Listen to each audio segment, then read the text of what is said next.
Kalau gitu udah pada semangat dong ya buat pembelajaran geografi pada pertemuan kali ini? Sudah, Ibu. Oke, selanjutnya Ibu minta tolong untuk ketua kelas pimpin doa ya. Oke, baik. Sebelum kita melaksanakan pembelajaran pada hari ini, akan baiknya kita berdoa terlebih dahulu. Berdoa menurut agama dan kepercayaan masing-masing. Berdoa dimulai.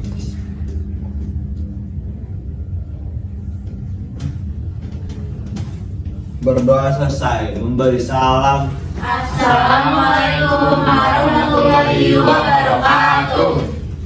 Oke, waalaikumsalam warahmatullahi wabarakatuh. Terima kasih ya Bagas. Oke, selanjutnya Ibu tuh mau absen terlebih dahulu ya. Di sini Amanda Dwi ada? Ada Bu. Oke. Ayuni Ramadanti ada? Hadir, Ibu. Oke. Bunga Febianto ada? Ada Bu hadir. Oke. Bagas Arya ada? Halo, Bu. Oke. Edis Rizky? Hadir, Bu. Oke. Alma Malia? Hadir, Ibu. Oke. Glenn Farel? Hadir, Bu. Mauli Dafna? Sakit, Oh izin ya. Oke. Ada suratnya kan? Ada. Oke. Terima kasih. Sinta Esther? Hadir, Ibu. Oke. Yulia Safitri? Oke. Berarti hadir semua kecuali Maulida ya? Iya Ibu. Ya, Bu. Oke, baik. Karena minggu lalu kita udah melakukan presentasi 3 kelompok, maka hari pertemuan ini kita akan melanjutkan presentasi juga ya. Tujuan pembelajaran pada pertemuan kali ini agar presentasi kalian yang kalian sampaikan dapat membantu kalian untuk memahami dan mengatasi permasalahan di atmosfer ini. Oke, tapi bagaimana nih kelompok yang mau maju udah pada siap belum? Sudah, Ibu. Siap, Ibu. Oke, udah siap ya. Kalau gitu, sebelum itu Ibu mau minta satu orang dulu nih buat mengulas kembali permasalahan apa aja yang udah dipresentasikan minggu lalu. Saya mau, Ibu. Oke, boleh Cinta, silakan. Sebentar, Ibu. Jadi pada pertemuan kemarin kita udah presentasi 3 materi mengenai pola perubahan cuaca, pemanasan global, dan juga polusi udara, Ibu. Oke, baik. Terima kasih banyak Cinta atas jawabannya dan benar sekali ya. Minggu kemarin itu kita udah membahas masalah yang ada di atmosfer yakni perubahan cuaca, pemanasan global, dan juga polusi udara. Oke, baik. Untuk kelompok 4 dan kelompok 5, apakah mau langsung maju aja? Boleh, Bu. Oke, boleh. Silakan ya.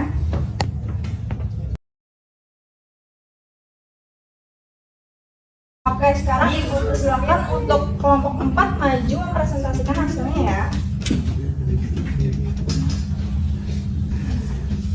Boleh langsung maju aja. Kalau tidak maju sendiri.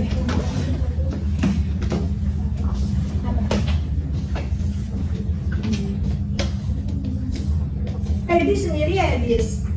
Iya, Bu, itu. Oke, sebelumnya Assalamualaikum warahmatullahi wabarakatuh. Waalaikumsalam warahmatullahi wabarakatuh. Di sini aku sama Maulida izin mempresentasikan mengenai badai atau fenomena ekstrim yang ada di Indonesia. Oke, sebelumnya saya akan menjelaskan mengenai badai dulu. Badai ini sangat relevan dengan kondisi cuaca di Indonesia, terutama pada bulan-bulan puncak musim hujan. Badai seringkali membawa dampak signifikan seperti banjir, longsor, dan kerusakan infrastruktur yang mempengaruhi kehidupan masyarakat secara langsung. Dengan mempelajari badai, kita dapat memahami nih proses pembentuknya, faktor-faktor yang mempengaruhinya, serta langkah-langkah mitigasi yang dapat dilakukan untuk mengurangi risiko badai tersebut.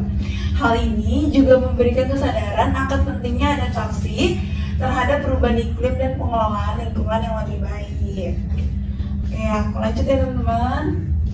Nah, ini nih sumber data yang aku sama Maulida cari, yaitu pada jurnal. Yang pertama nih, BMKG ini memantau sejumlah fenomena atmosfer yang diperkirakan secara mempengaruhi pola cuaca di Indonesia selama sepekan ke depan.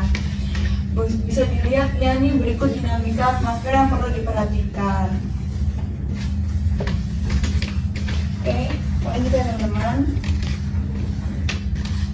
Selanjutnya ini aku ambil dari artikel online yang bersumber dari CNBC Indonesia mengatakan bahwa Badan Meteorologi, Klimatologi, dan Geofisika buka suara perihal fenomena yang terjadi di beberapa wilayah Indonesia, khususnya di DKI Jakarta, di mana wilayah-wilayah ini sedang dilanda hujan disertai dengan angin kencang yang akan bisa mengakibatkan badai. Oke, selanjutnya ada analisis data. Nah, analisis data yang Edis cari sama Maulida ini bersumber dari BPS. BPS itu Badan Pusat Statistik, di mana kita mencari dari bulan Januari hingga Desember, terus kita ubah sesuai yang kita diajarkan sama ibu guru waktu itu mengenai analisis data, berubah menjadi tabel atau bagan. Nah, di sini bisa dilihat ya bahwa Januari, Maret dan Mei itu hampir sama, dan yang paling rendah itu yaitu bulan Juni sampai September. Ini di tahun 2023 di Jakarta.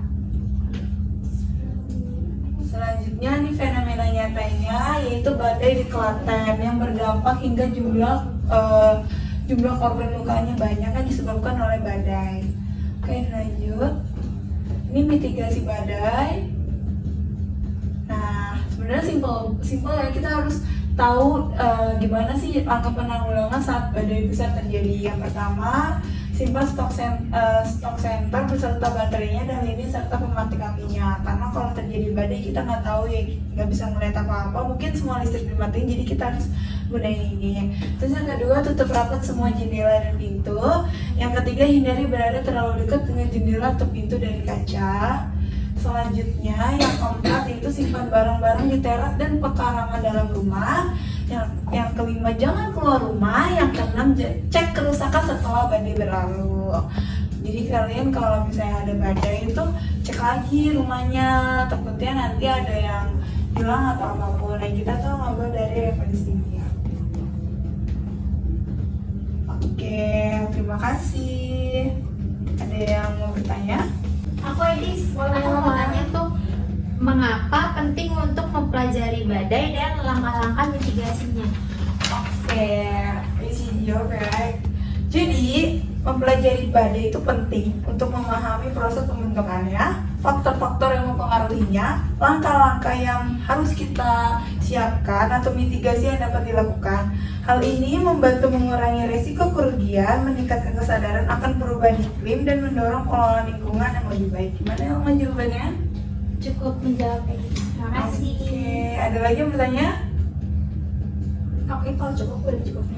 Oke, terima kasih. Terima kasih, sekian dari saya. Kurang lebih mohon maaf. Wassalamualaikum warahmatullahi wabarakatuh. Oke, bagus banget. Ada sekitar dari sekolah ini kasih tepuk tangan.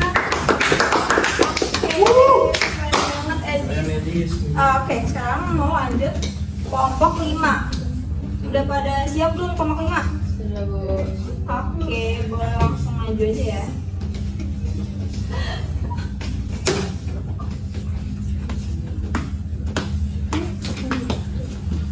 Ya, silakan kelompok 5 ya. Assalamualaikum warahmatullahi wabarakatuh. Waalaikumsalam warahmatullahi. Jadi kami dari kelompok 5 Pendidik sama Lapisan Ozon akan mempresentasikan hasil diskusi kami. Jadi pertama tuh ada definisi lapisan ozon adalah lapisan di stratosfer bumi terletak pada ketinggian 20-35 km yang mengandung molekul ozon dan berfungsi menyerap hingga 99% radiasi ultraviolet atau UV berbahaya dari matahari, melindungi kehidupan di bumi.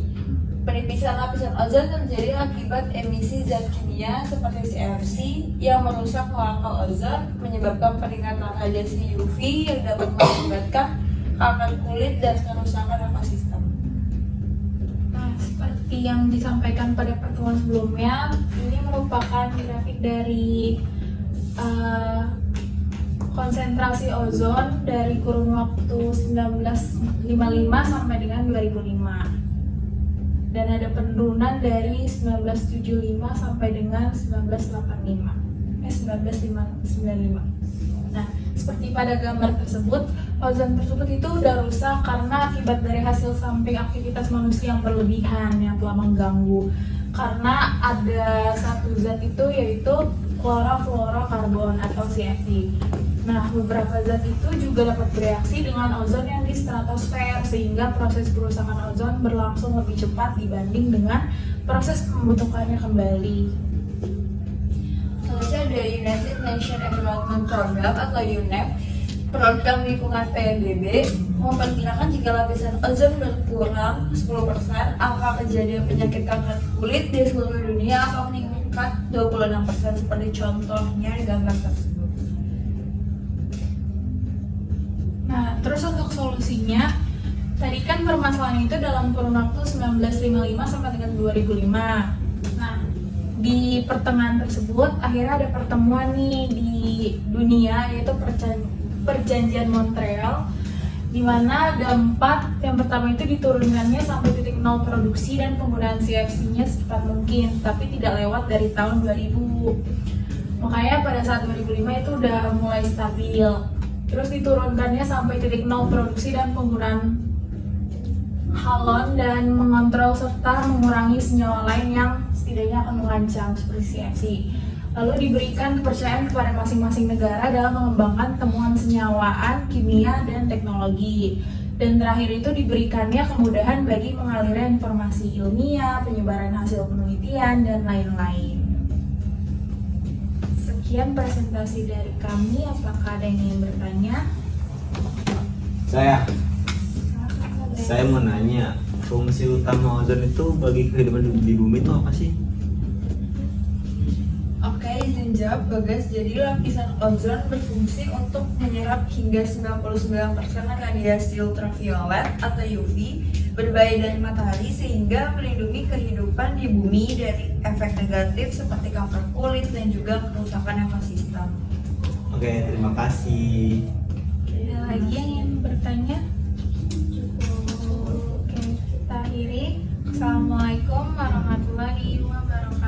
Waalaikumsalam warahmatullahi wabarakatuh.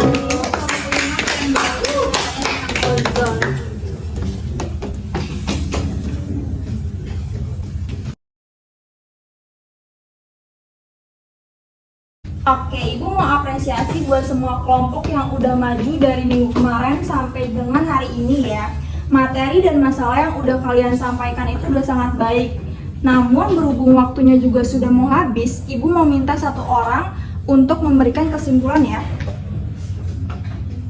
Saya Bu. Oke, boleh Bunga, silakan. Jadi yang saya pahami dari pertemuan hari ini, kita udah bahas materi tentang fenomena cuaca badai ekstrim dan ozon.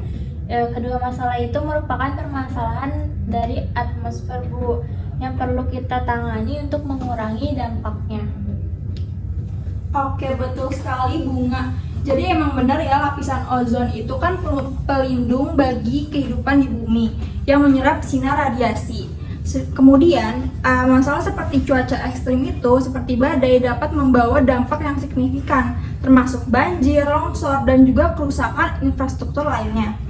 Maka secara keseluruhan dari kedua materi yang kalian jelaskan pada hari ini, pentingnya kesadaran terhadap isu lingkungan dan cuaca ekstrim dan perlunya tindakan untuk mengurangi dampak buruknya bagi kehidupan di bumi. Oke, baik, karena waktu jam pelajaran kita sudah habis, maka Ibu cukupkan pertemuan kali ini. Ibu minta tolong ketua kelas untuk pimpin doa lagi ya. Oke, baik, sebelum kita pulang pada hari ini kita berdoa terlebih dahulu, berdoa menurut agama dan kepercayaan masing-masing. Berdoa dimulai.